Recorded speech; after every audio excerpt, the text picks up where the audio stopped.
here we go. Okay. Celebrating 20 years of the Agile Manifesto. And yeah, it was 2001, it's 2021 now. Years later, millions of people affected. You're obviously a big part of that history.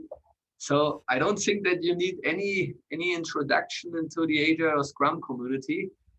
However, I would like to ask you, maybe could you tell us a little bit what you was doing before the 2001 event, before the Agile Manifesto? Well, there was almost 20 years of Scrum development before the manifesto. I mean, so the first prototype, what we know as Scrum at Scale, started in 1983 at a big banking company.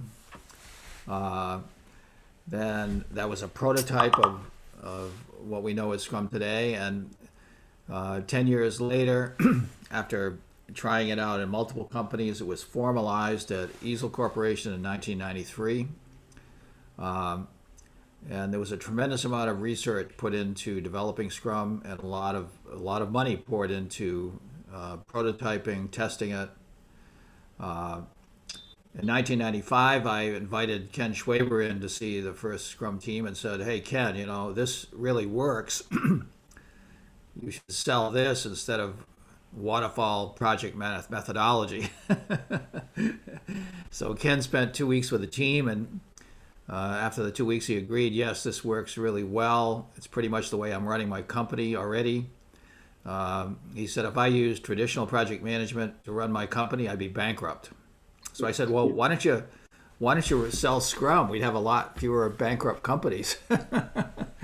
And so we agreed it would be open source, it would be free. Uh, we were going to, we the first Scrum team had all the extreme programming practices plus more embedded in it. We decided that we would let Kent Beck focus on the software engineering practices. He had asked us for everything on Scrum. And we decided to write the first paper on Scrum at a big object-oriented conference in 1995. And so between 1995 and 2001, I was implementing Scrum in multiple companies. Ken was out implemented in multiple companies. So by 2001, you know, we had hundreds of Scrum teams out there in many different companies, and extreme programming was even bigger at that time.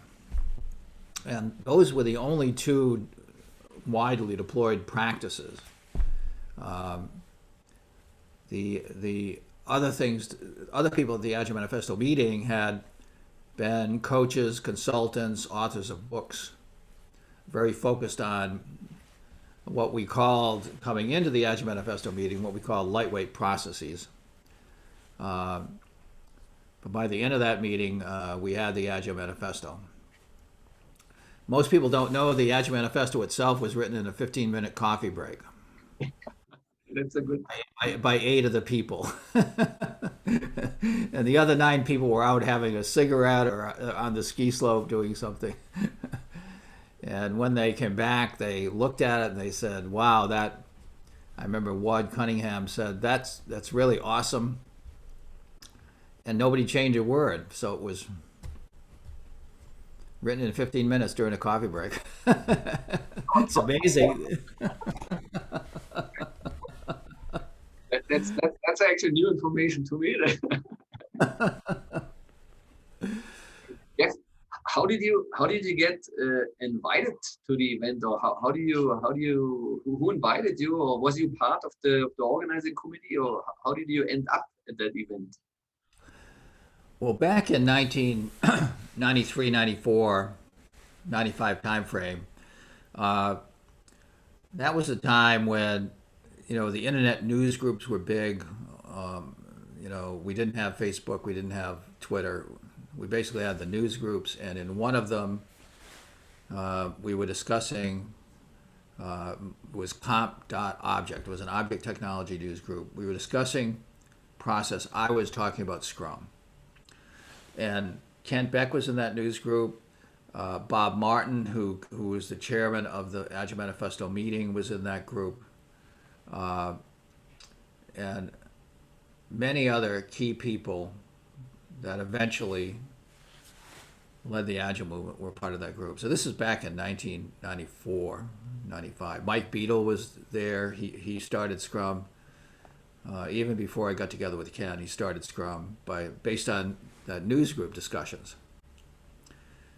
So Barb Martin, who was the CEO of Object Mentor, an object-oriented consulting company, would convene the group. He was asked by a lot of people to pull together those people involved in processes that were different and more lightweight than the rational unified process, because at that time the rational unified process was the most widely used new process, and it was becoming very heavyweight. And so one of the issues at the Agile Manifesto meeting is how do we compete against the rational unified process? We need to have an umbrella that we can all run with together, and so we spent a day arguing about what we would call it, based on Mike Beadle's reading a book called Agile. I should show you. I have it right here. This is the book, Agile Competitors and Virtual Organizations. It's a book about 100 hardware companies that were first lean and created an Agile consortium. And they said the difference between Agile and lean is that Agile involves the customer in the product development. That's the main difference. And of course, Scrum and Extreme Programming both involve the customer in product development.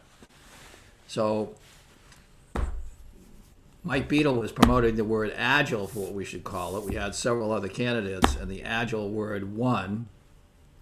And it comes from this book. So still a good book even today to read. A good book, So, yes. so there was a lot of stuff going on long before the Agile Manifesto meeting. That was just kind of a coming together to try to figure out how to run against one common umbrella to have a voice in the industry. When you was at the manifesto, did you well did you think that would become so big, or was it just another conference meeting? Well, we knew it wasn't a normal meeting because my wife was the only woman there, and she said she'd never seen a group of people with bigger egos ever. The people at the Agile and stuff. She wasn't allowed in the meetings, but she was at all the meals and the social gatherings. So she was observing all this. So it was definitely not a normal meeting, because they had people that had very strong opinions, uh, had done a lot of writing about this topic. They're thought leaders in the industry. And the interesting thing about it is nobody agreed on anything. We argued constantly. By the end of the first day, the only thing we could agree on was Agile. And the reason the Agile Manifesto was written was during the coffee break. Martin Fowler, who had written many software books, he had been on the first extreme programming team at Chrysler.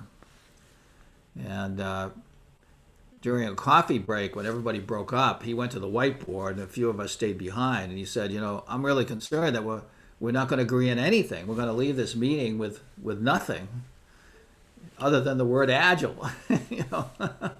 Is there anything we can agree on? Like, what makes great teams? And somebody said, well, it's all about the people and how they work together. And somebody said, well, what about process and tools? We had some tool vendors in the room.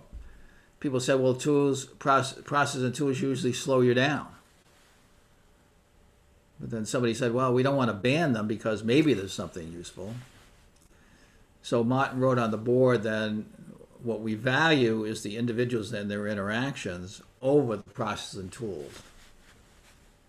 And that was the beginning of the Agile Manifesto. That took then 50 minutes. Well, that took a couple of minutes. And then Ron Jeffries, I believe it was, said, yeah, and early and often delivering product is much more important than big documents. And so Martin wrote on the board, we value working product over comprehensive documentation. Not that we don't need some documentation.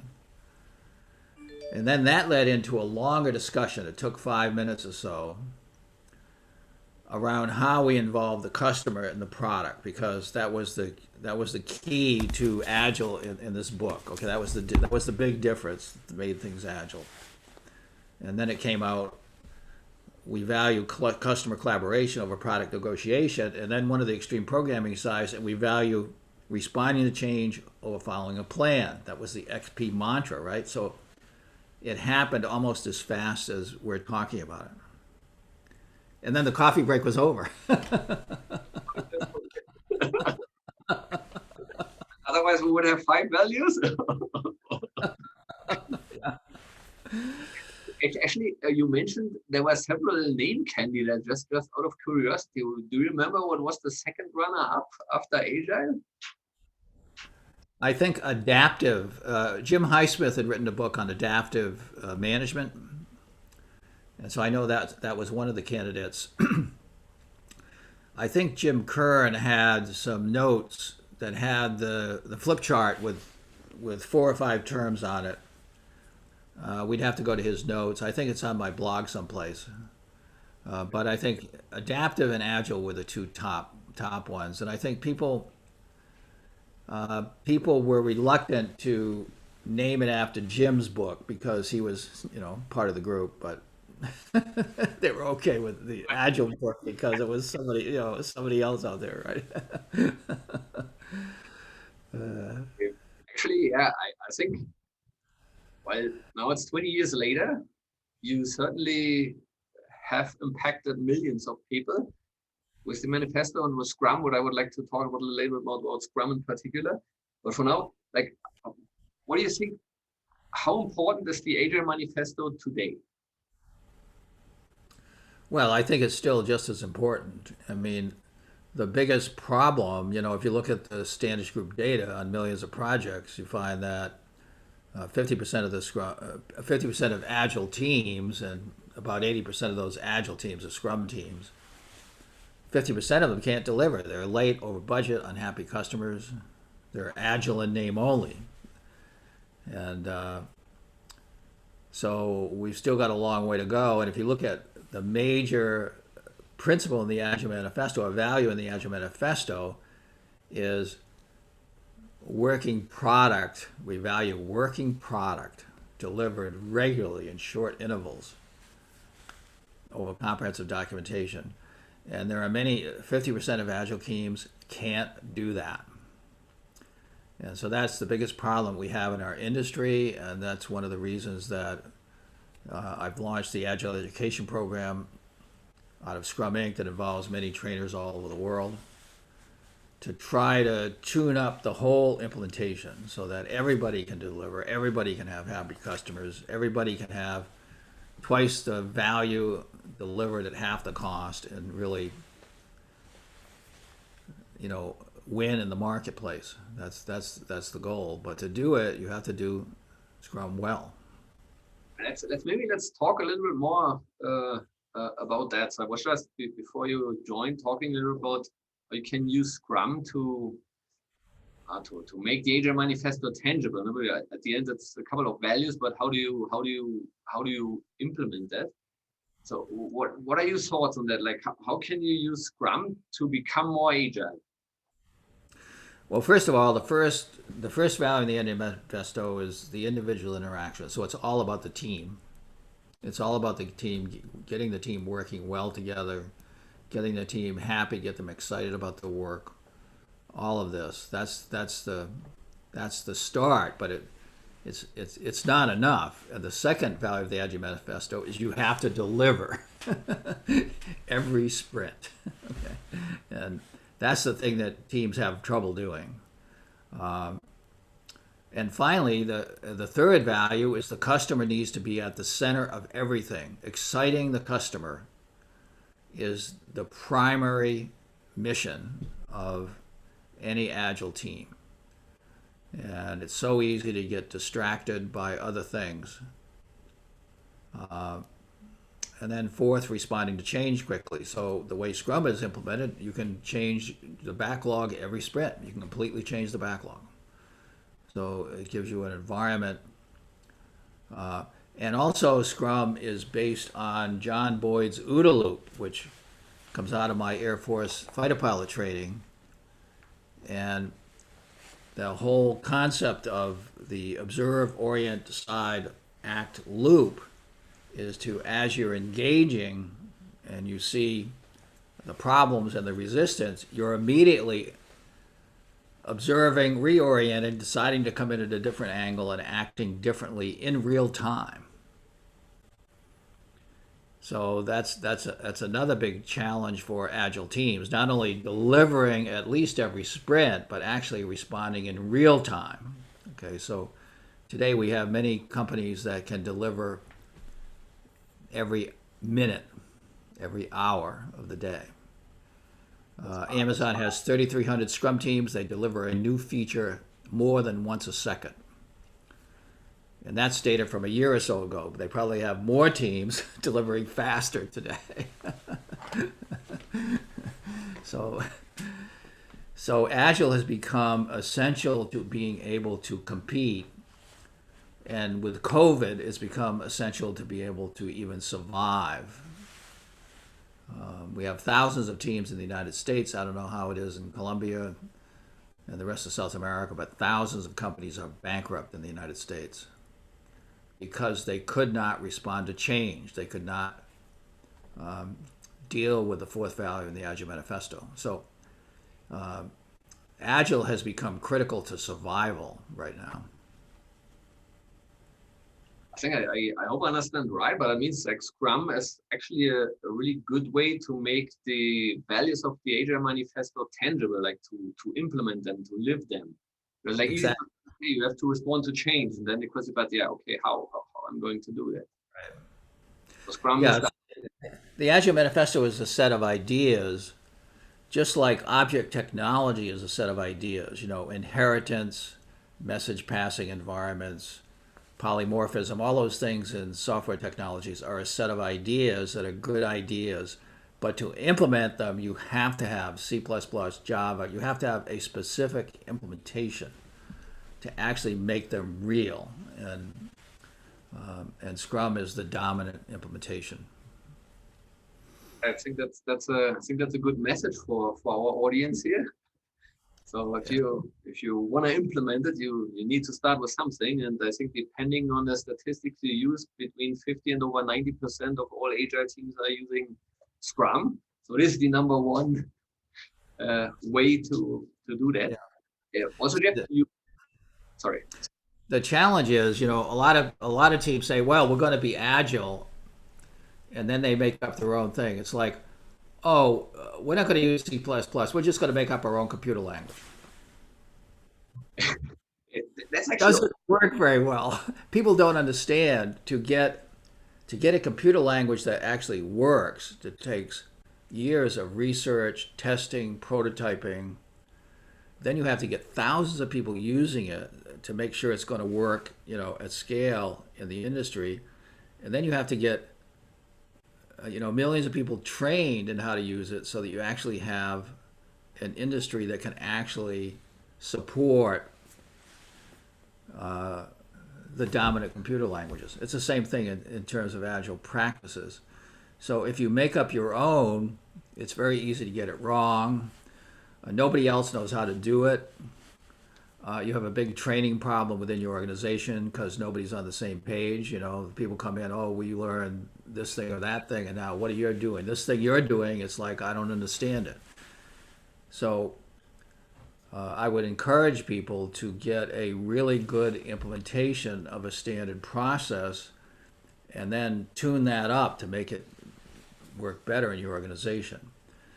rather than, I mean, I went into Hewlett Packard some years ago, and they had been trying to get agile. They've been spending 2 years trying to get agile. I could see they'd done some simple things. I said, at the rate you're getting agile, it will take you 10 years to get as fast as Scrum will work for you today. You've already wasted 2 years. Do you want to waste another 8 years, or do you want to just implement something that works next week? That explanation. I think sometimes in the Agile Scrum world, people refer to the Shuhari concept, saying like at the beginning you should implement something that works and just apply the rules as they are. And what we've seen certainly a lot as people taking Scrum, but then absolutely modifying us, like doing the daily once a week, having 3-month sprints, don't deliver at the end of the sprint, adding project managers, technical leads, and whatever to Scrum. And then they say they do Scrum. Actually, then they say Scrum doesn't work. So what would you say to those people? Well, the real test is, as the head of my venture capital group says, if you can't do 3 times the work in a third of the time, you're not doing Scrum right. So if you take it and tune it up and do something really weird and you're getting 9 or 10 times faster, hey, that's great. But if you take it and you tune it up and you modify it and you're going 20% faster, that's what happens. A lot of people come to my company and they say, we've gone agile, we've had a 20% improvement. So it is better, but it's not good enough because our competitors, who are our competitors, Amazon is like 10 times faster and they're killing us. What are we going to do? Well, if you have to compete against Amazon, you're going to have to stop behaving like Amazon. That's a good quote. That means you're going to deliver, every day, multiple times a day. If you can't do that, you can't compete against Amazon. So, what process is going to enable you to do that? I think that's a probably good statement. Probably we use next episode. And actually, let me, in the same direction, but let me go back a little bit to the manifesto. I think similar things happen with the manifesto, like misinterpretations, I would say. For example, sometimes we have people saying, okay, and in Agile you don't plan, or you don't have contracts, or you shouldn't use processes and tools. You shouldn't document because that's not Agile.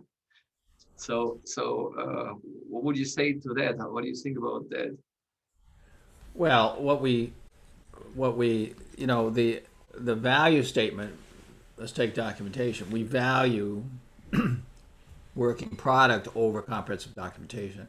That doesn't mean we don't have any documentation. And if you're building a medical device that has to be approved by the FDA, you can't sell it unless you have some documentation. So then the question is, how much do you need? And is it the right documentation? And a German company building implantable medical devices had 12,000 pages of documentation.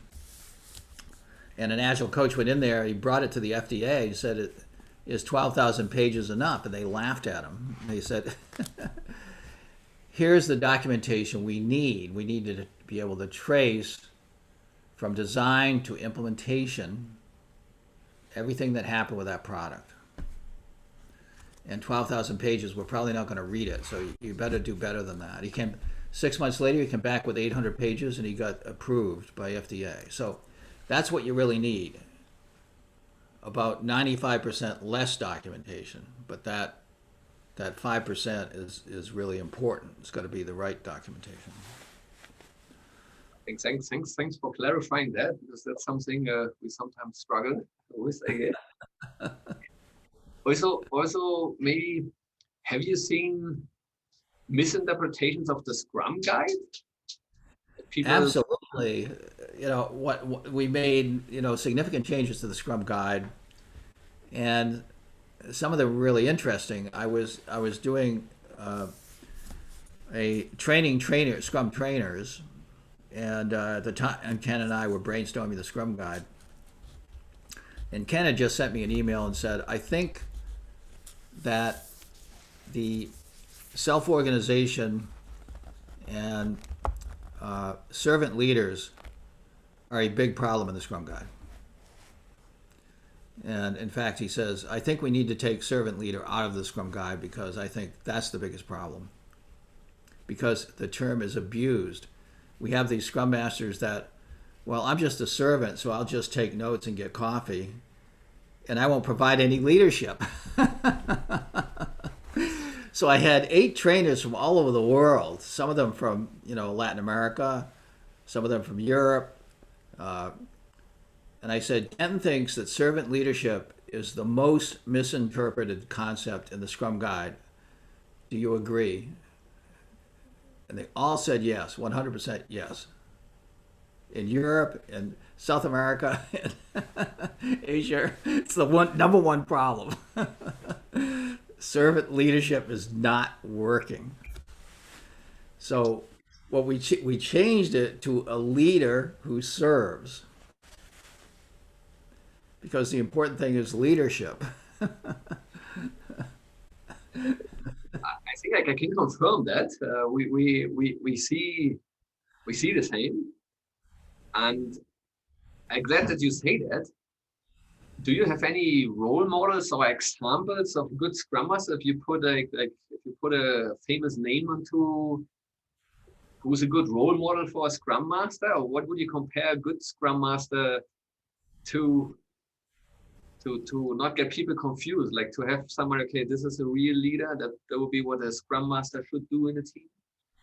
One of the best papers that we've written on Scrum is about being a great Scrum Master. And it's a paper written by Scott Downey. At the time he was at MySpace, which during the time they implemented Scrum they were bigger than Facebook.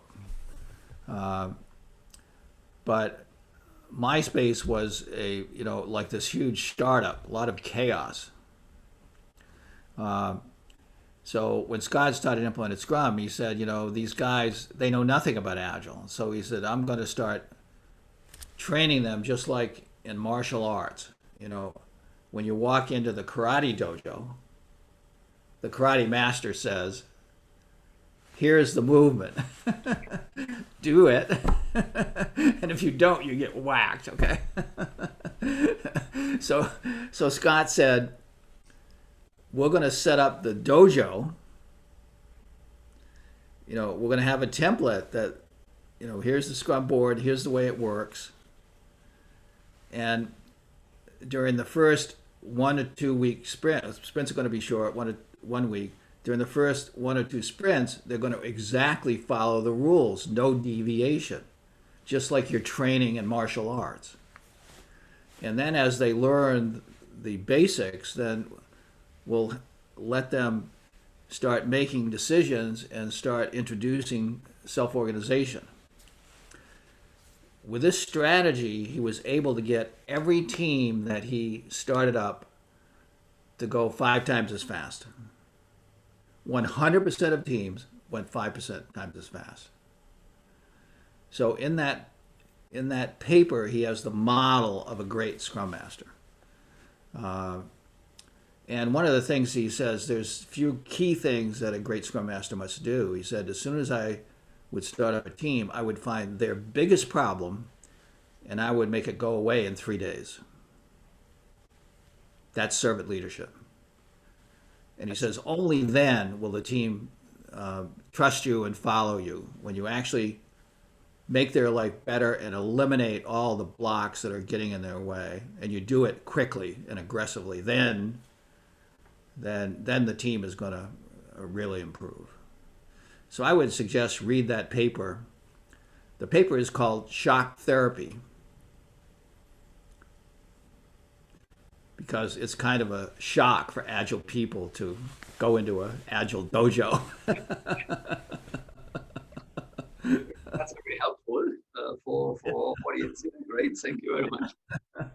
But I can tell you, everybody that's taken that paper and implemented it has gotten great results. Everybody that I've talked to that has told me about trying that out, they said it works. Awesome. That's a good recommendation. Yeah. Also, there's one question I have to ask. I'm pretty sure you got that a lot, but I have to ask it since it's the 20 years Agile Manifesto. Will you change anything on the manifesto today? You know, I think the general consensus is that the Agile Manifesto is a historical artifact. We're not going to change it. It is what it was. But in 2011, we had a 10-year reunion at Agile, the big Agile 2011 conference, and almost everybody was there that was part of the original writing. And at the end of a meeting with thousands of people, someone said, "What would you change?" Just like your action. And Ron Jeffrey said, "I would only change one thing. I would put a note at the bottom. The second value, working product, we really mean it." Because that is the biggest problem that people have, right? They have trouble implementing that. That's true, and it's probably a good reminder. Actually, we mean what we say. That's a good one. Let me change the topic a little bit to something you've mentioned earlier. So we have mentioned the Agile education program. Could you tell us a little bit more about what is the Agile education program?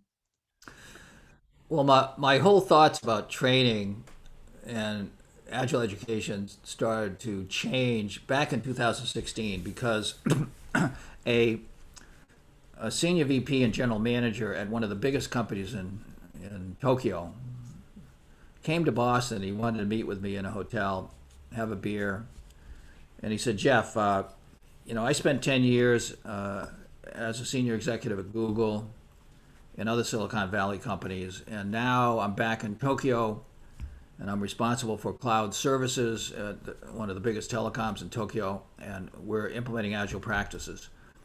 And we need really good Scrum training, and we want you at Scrum Inc. to do a joint venture with us, Scrum Inc. Japan, where we really teach people the true Scrum, because what they're teaching in Japan right now is not good enough."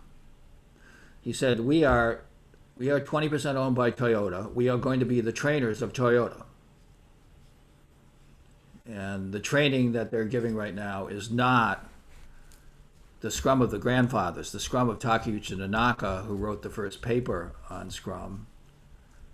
They were looking at lean companies, lean hardware companies, and showing them, talking about what made great teams. And that is what we need to bring into Toyota. So I really worked with them to try to figure out, okay, what was missing in the typical Scrum training. And number one, the basic lean principles. He said, Scrum Masters cannot remove impediments unless they have basic lean tooling. Why? Because, as the venture group I work with say, if you just eliminate an impediment, they're like mosquitoes. You swat one mosquito and 25 more come, right? You have to get to the root cause and drain the swamp to get rid of the mosquitoes. So that's part of the education program. Second,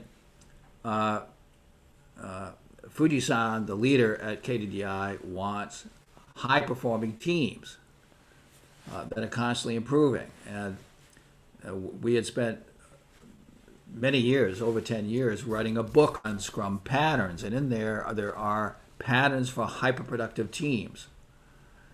And we've always said patterns are optional, but if you want to be a high-performing team, there are certain patterns that are not optional. In every high-performing team, we see certain things. No matter what they call their practice, we see certain behaviors. And so we need to teach people those behaviors.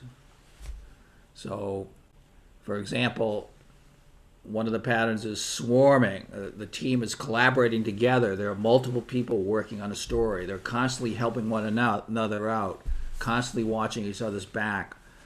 that is fundamental to a high performing team. You never get a high performing team without it. So that pattern needs to be applied 100% if you want really good performance. So those key patterns have to be part of the training. And I hear so many complaints for people. They said, "Oh, I went to a Scrum training and they told me a bunch of mechanics, but no reasons why, and I don't really know how to make it really work." Right? Okay. So we need to make it really work.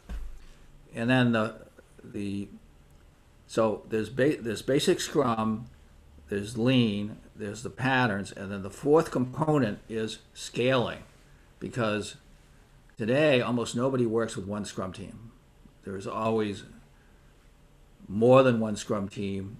In some companies, there are thousands of Scrum teams, and those teams all need to collaborate together to deliver products. So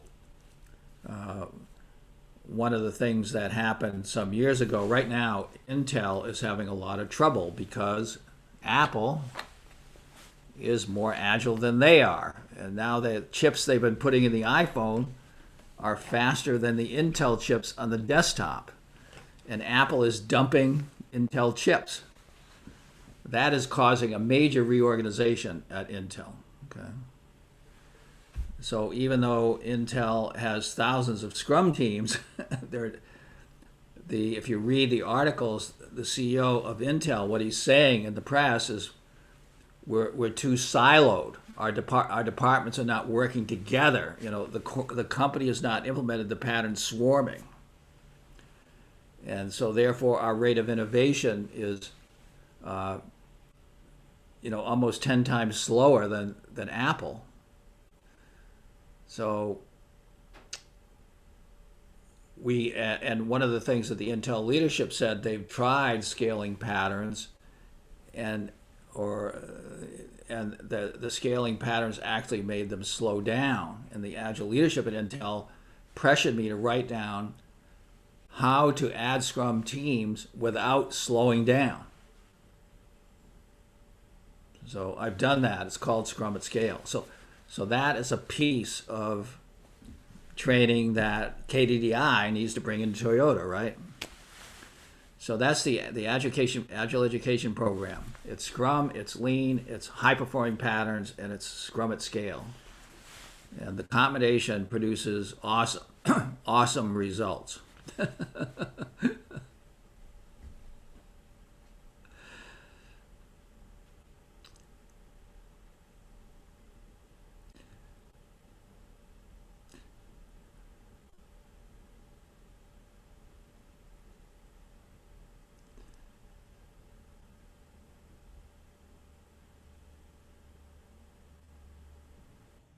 Sorry, hello? Yeah, I can hear you now. Sorry, I don't know what happened here. I froze. Okay. Yeah, that's great to hear, Jeff. That's a really amazing program. Actually, we have something very interesting for all our participants here. So we have launched a Train the Trainer program together with Scrum Inc. and with Dr. Jeff Sutherland. So if you're interested to become a Scrum Inc. trainer or trainer for the Agile Education program that Jeff just explained, I will copy you here a link in the chat. Obviously, right now it doesn't work. Oh no, it does work.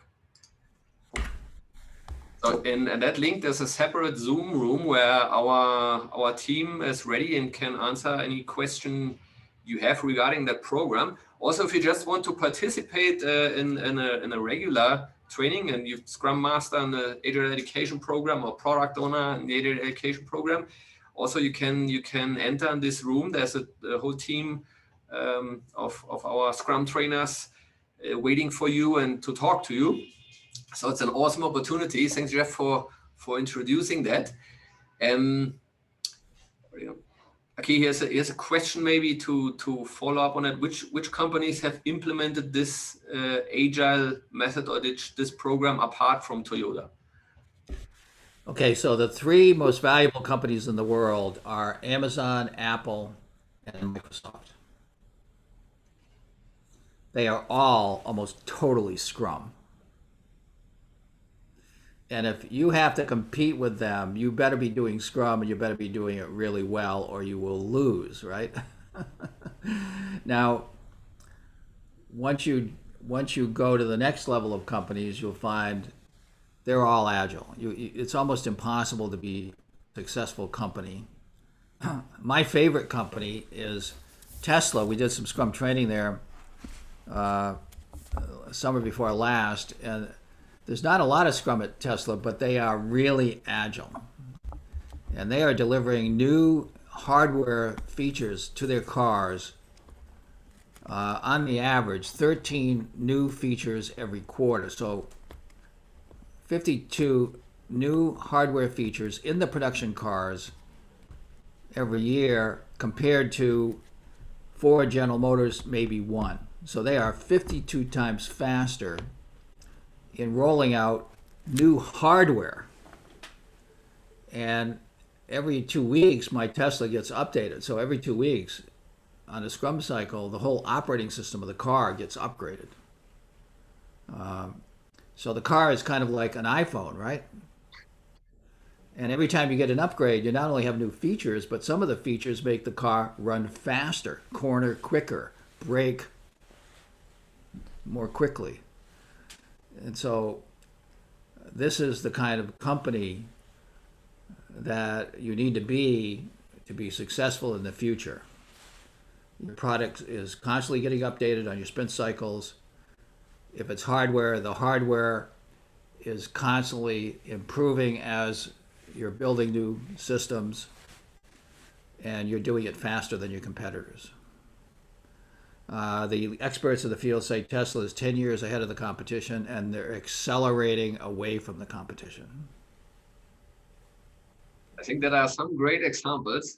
Certainly all companies almost everybody has heard of. If not, you might want to have researched that. So all of these companies are using Scrum, and the Agile Education Program is obviously a good way to start. So I put the link here in the chat if you're interested. Yeah. Maybe back to the interview where like the Agile Manifesto and how you can use Scrum to become more agile. What recommendation do you have for leadership adopting Agile or adopting Scrum? Well, the biggest problem that people constantly are saying in classes, whether they be Scrum Master, Product Owner, is that we need more support from our management. And so the challenge is that for Agile to really work, we need the management engaged in the Agile process. So we've created a special course for that. It's called Scrum at Scale. So if you have a management problem, I would get the managers into a Scrum at Scale course where they can spend a couple of days with Agile leaders talking about how to run Scrum in the large, in company wide, so that they start to understand the practice. Okay, yeah, thank you, Jeff. Before we maybe start to answer a few questions, is there anything else you would like to mention or add regarding the Agile Manifesto or Scrum at Scale or the Agile Education Program? Maybe the only other thing in the update to the Scrum Guide, I talked about the leader who serves, but the other problem we had was self-organization, because a lot of teams, the developers think that self-organization means they can do whatever they want. But self-organization is a complex adaptive systems theory concept where an intelligent system self-organizes to achieve a goal. So if a team member is not self-organizing to achieve the sprint goal, they are not self-organizing. They're actually destructive to the team performance. And this has been the second biggest problem in the world of Agile, right? So in the Scrum Guide, we said, okay, why don't we call it self-management? maybe the developers will think, well, we really need to be grown-ups and try to achieve a goal instead of just random behavior, right? Hopefully that works. Confirm we've seen things like that. Let's see how the new update. I don't know. I think that maybe is a big problem in Colombia, right? Yeah, for sure. It's like we've seen that in several situations. But actually, where there's one example, I can't mention the name of the company, where the implementation has failed and the company is against Scrum, and the reason is because they're self-organized teams, and for them that means they can do what they want. So they didn't even.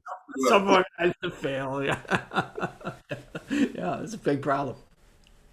So that was a good one to close up. Do you have a few more minutes for questions from the audience? We're 13 minutes out.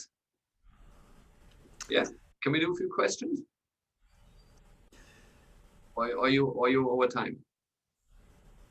Yeah, sure. I mean, the comment in the chat, creating the philosophy and structure around it, that's important. Yeah, what we found over time is the wording is really important, because now we've got, probably 25 or 30 million people had a Scrum meeting this morning. And trying to get them all on the same page is a real challenge, particularly when there are 150 different countries with different languages, right? How do you create a concept that actually works across countries and languages? So we're constantly trying to,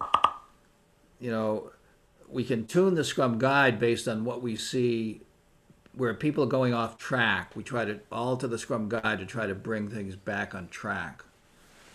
And that's an ongoing process. Okay, so thanks for that. I'm gonna pick out some questions here from the Q&A section. The Q&A is really full, so just pick a few that we have time for in the last 10 minutes or so. So actually this one should be easy. What are the names of the books Jeff has behind? So what books do you have behind your? Okay. Obviously, Apple does Scrum by the book. And when I asked them what book, they said, this is the book. So if it's good enough for Apple, you probably should read it. Okay. This one is the different types of problems at Toyota. Okay, 4 types of problems. A Scrum Master needs to be a problem solver. The whole history of Toyota over the last, 80 years has been learning how to solve problems better. And so Scrum Masters really need that lean training. Scaling up, that's a book for scaling companies, not just scaling Scrum, but how to scale companies. And I don't know if you want to go through all of them, but one of them is a software engineering book on the international standard for defining methodologies called Essence. And we've created, the Essence people have created cards for Scrum that explain the Scrum Guide on playing cards that are very useful. And using them in training, we found that there are 21 cards that make up Scrum, and on the average, teams implement a third of them well, a third of them not so well, and a third of them not at all. So, so if you're having problems with your Scrum, it's probably because of, if you're trying to drive a car around town with a tire missing, it's going to be a rough ride, right? So you might want to look at all the pieces to make sure you have all the pieces. Maybe the yellow book, I think that's JJ's book. That's JJ's book, the Scrum Field Book, and that is mostly case studies on Scrum at scale. So if you want to read case studies for organizations, that's the book to read. I can certainly recommend the red book on Jeff's right and the yellow book on Jeff's left side. I have them both, one of them in Spanish and in English, and they're really good. So I do recommend them. So here's another question from Andres Felipe. He's asking, which university would you recommend to study Scrum? You know, I don't know of any in a university in the United States that implement Scrum well. There are some in Europe, in Denmark, Portugal, and other companies. I am doing a lot of work with Boston University with their project leadership program, which they're moving towards Scrum. And almost every conference they have me there to talk to their project leaders. The main thing I've been trying to do is get them to teach Scrum first and then only teach traditional project management later, because the biggest problem in teaching most people Scrum today is they've learned the traditional way and they have to unlearn so much to understand how to implement Scrum. But if they learn Scrum first, it would be much easier for them not only to do Scrum, but to actually help traditional projects be better. I feel that there's a good follow-up question. That's an anonymous question. So do you consider that hybrid projects, a mix of traditional and agile, can deliver good results? What we see is that you get sort of, you know, a 10 to 20% improvement by introducing a little bit of agile. So it's better, but for most companies that doesn't make them competitive. Right. Thank you. Let me see. Let me check the time, Nico. We still have 5 minutes around. Here's a question. We try to translate this from Luis Javier.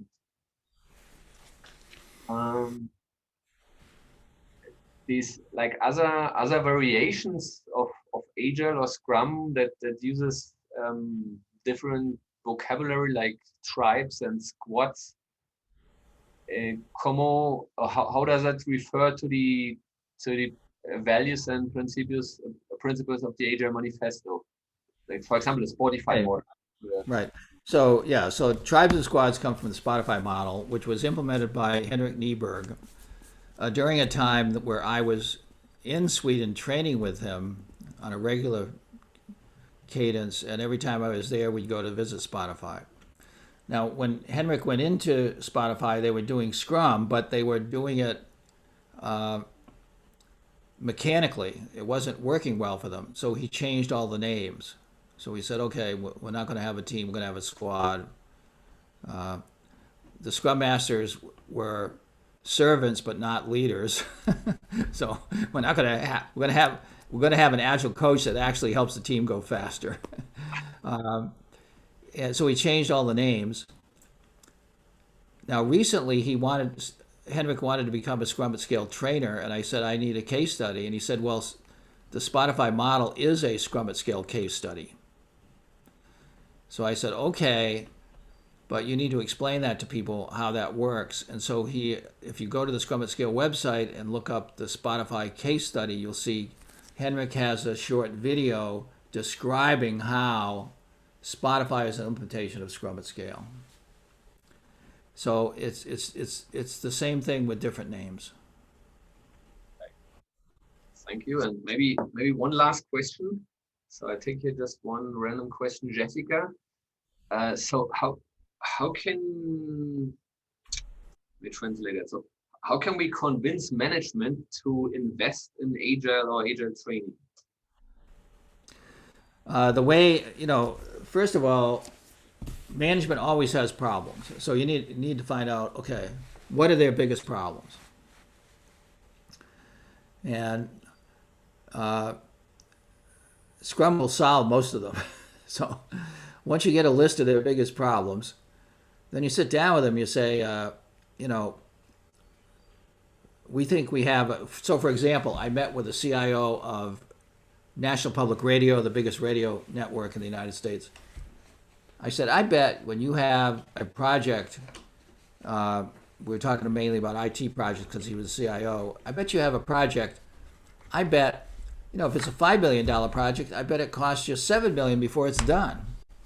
And his whole staff started laughing at me. They said, no, it always costs more than $10 million if it's a $5 million project. So I said to the CIO, well, would you like to fix that? And he said, yes. And I said, well, here's how Scrum can fix that. And I told him how Scrum could guarantee every $5 million project could come in at $5 million. And then I said, do you want to try an experiment? Let's try it on one to see if it works. And of course he said, yeah, let's try it. So you can't just say, oh, this is a good idea, we should do it. You have to find out what their problem is and then show them how you're going to solve their problem. And then when you implement it, it actually has to solve their problem. You can't implement one of these scrums that's agile in name only that doesn't deliver. That would be a really bad idea. Okay, so don't even talk to your management unless you're going to actually deliver results. I think that's a good point. Like, solve their problem. Absolutely. Jeff, we are reaching the end of our time box. So first of all, I would like to say thank you very much for sharing your thoughts and your time with us, with our community here in Latin America. Certainly, we're very excited to have you and to talk to us. So thank you very much. Any last thoughts or comments you would like to share with us? No, I'd just like to thank you for inviting me again and just say I really appreciate the great work you're doing in the Spanish-speaking community. And I'm going right from this at 2:30 to Argentina with Paul down in Argentina. So we got a lot of stuff going on in South America.